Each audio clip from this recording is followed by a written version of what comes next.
Kardashian está a ponto de se divorciar de Kanye West.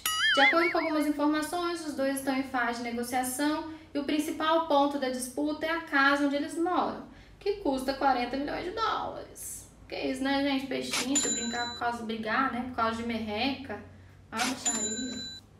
O processo de divórcio confirma rumores de uma separação que surgiu no mês passado, quando a imprensa americana noticiou que o casal de celebridades vivia separado e passava por aconselhamento por frequentes problemas de relacionamento.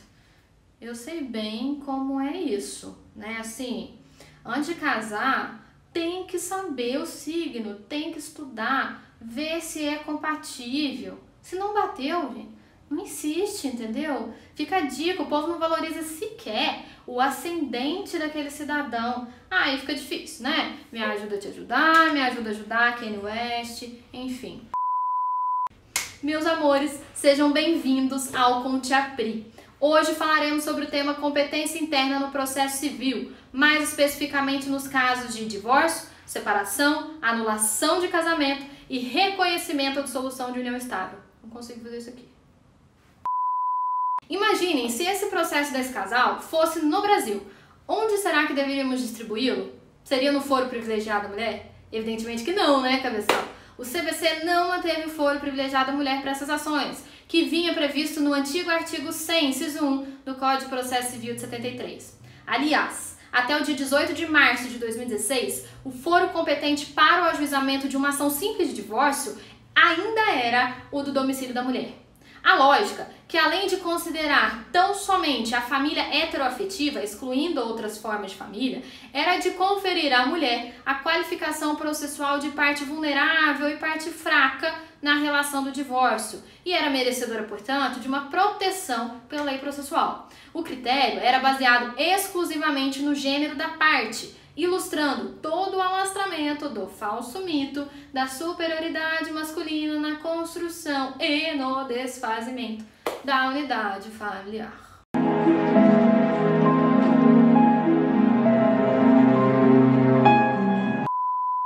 Já há muito se vinha discutindo se era o caso de mantê-lo, permitindo-se à mulher que ajuizasse as ações de divórcio, separação, anulação de casamento e reconhecimento ou dissolução de união estável no foro da sua residência. O CPC entendeu não haver diferenças tais entre homens e mulheres no que concerne ao acesso à justiça, que justificasse a manutenção do foro privilegiado.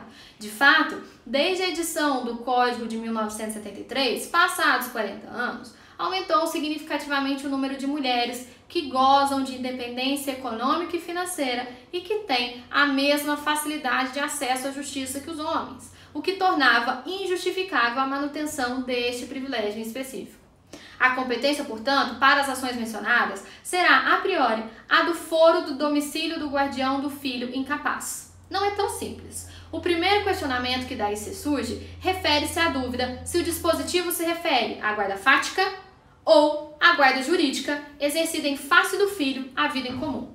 Isso porque, não raras as vezes, as partes pretendem, logo após o desfazimento do relacionamento da unidade familiar, regulamentar os interesses dos filhos menores no primeiro momento, determinando regras relativas à titularidade da guarda, à fixação do regramento das visitas e ao estabelecimento de pensão alimentícia, sendo que apenas depois lidam com outras questões atinentes ao término da unidade familiar, como a partilha de bens, por exemplo.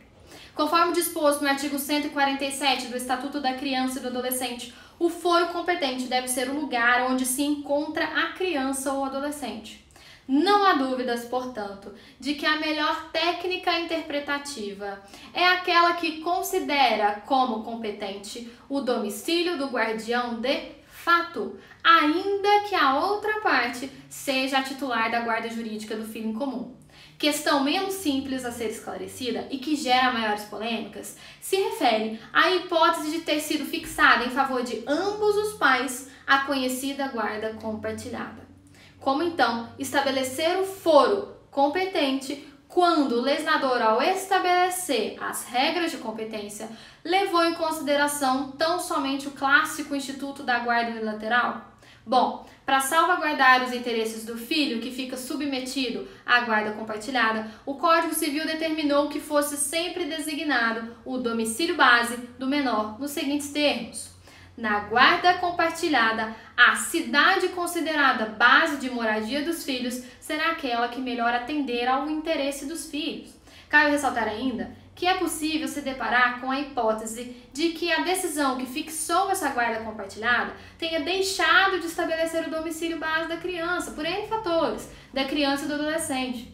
Isso não significa que inexista domicílio de referência, considerando-se que, em termos práticos, sempre haverá o local com que o jovem mais se identifica e onde firma suas referências afetivas, sociais e comunitárias. Nesse caso, mostra-se mais adequado que a parte autora, ao escolher e selecionar o foro em que pretende ajuizar a demanda, justifique como matéria preliminar a existência desse domicílio base fático, que deverá ser o norte para a seleção da competência. Caso não haja filhos incapazes, a competência será do foro do último domicílio do casal, mas para que seja esse o foro competente, é preciso que ao menos um dos cônjuges ainda resida nesse local, tenha permanecido nele. Se nenhuma das partes residir no antigo domicílio do casal, a competência será a do foro do domicílio do réu, seguindo as regras gerais do Código de Processo Civil. Por fim, a última linha estabelece domicílio da vítima de violência doméstica e familiar, indicando aqui que se trata de competência designada em razão da pessoa, versando especificamente sobre a mulher vítima de violência doméstica. Ressalta-se que referida linha foi introduzida pela Lei 13.894 de 2019, agora há pouco, e visa fortalecer a proteção da mulher vítima de violência. E assim optou bem o legislador, porque entendeu que tanto os filhos menores como a mulher em situação de violência estão em situações peculiares de vulnerabilidade, que justificam a proteção processual igualmente peculiar. A ideia aqui é a de que haja facilitação não apenas quanto ao acesso à justiça, como também para a realização de todos os atos processuais. Por fim, há ainda de se considerar a possibilidade de um eventual conflito que pode existir. Imaginemos a hipótese em que o genitor é o guardião do filho em comum, mas a mãe é vítima de violência doméstica perpetrada por esse mesmo genitor. Consideramos ainda que a genitora não quer assumir a guarda daquele filho em comum, que, inclusive, adolescente, tenha manifestado interesse em continuar residindo com o pai e mantendo-se submetido à sua guarda. Então, a mãe não tem interesse.